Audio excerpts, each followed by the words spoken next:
Okay, here we go. Sugar is your number one enemy. I know what you're thinking. You just told me this was going to be different. Tell me something I don't know. But we're not actually talking about jelly donuts and candy canes here. Yes, those are bad for you, but there are plenty of foods disguised as health foods that quickly change to sugar in your body. Guess what? Orange juice, whole wheat bread, healthy cereals, things designated as low fat like muffins and salad dressings, the list goes on and on. These are the foods that are actually causing you to gain or at least not lose weight. When that stuff hits your system, it turns to sugar. Tons of foods that are touted as healthy do the same thing. They're not healthy. They're actually the foods that are preventing you from losing fat. I know you're probably surprised to see carbs written across the top of the screen. But what you need to know is that not all carbs are created equal, and the ones that you're eating thinking they're healthy may be doing you more harm than good.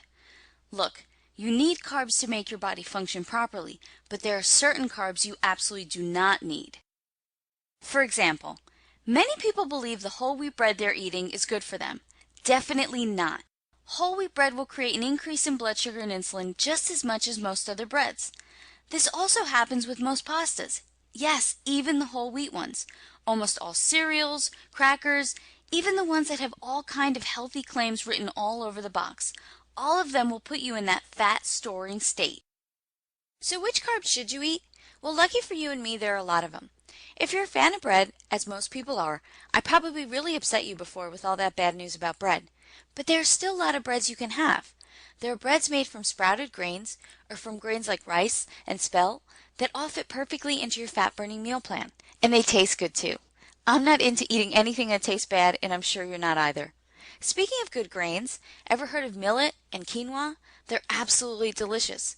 And although not a grain, how about a sweet potato with a little butter and cinnamon? Yes, you can have that and still burn tons of fat. You know what else qualifies as a good form of carbs? Pretty much any fruit and vegetable is free game.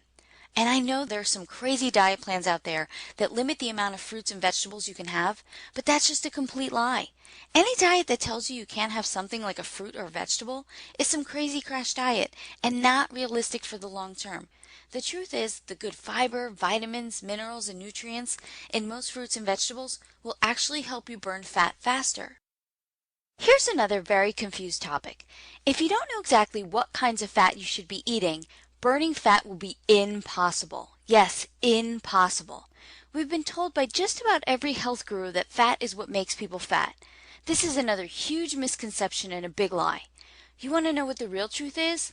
The right kind of fat will actually burn a ridiculous amount of fat off your body, increasing your chances of fat loss success exponentially. Here are the fats you should be avoiding like the plague, because they're the ones that are causing you to gain weight and preventing you from losing the bad fat off your body. Hydrogenated oils, canola oil and vegetable oils, margarine, and definitely those substitute fake butter products. Surprised again? Did you think that processed fake margarine you were putting on your toast each morning was actually the right thing to do? I don't blame you. How could you not?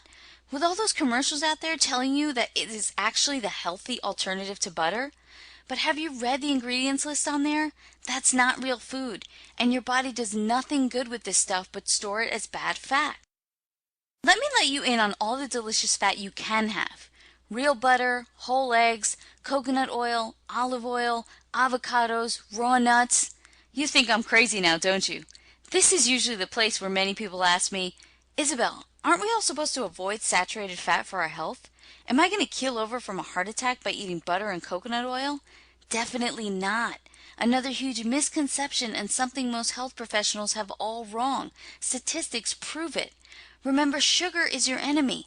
All these natural unprocessed fats that are not full of chemicals are not only your friend,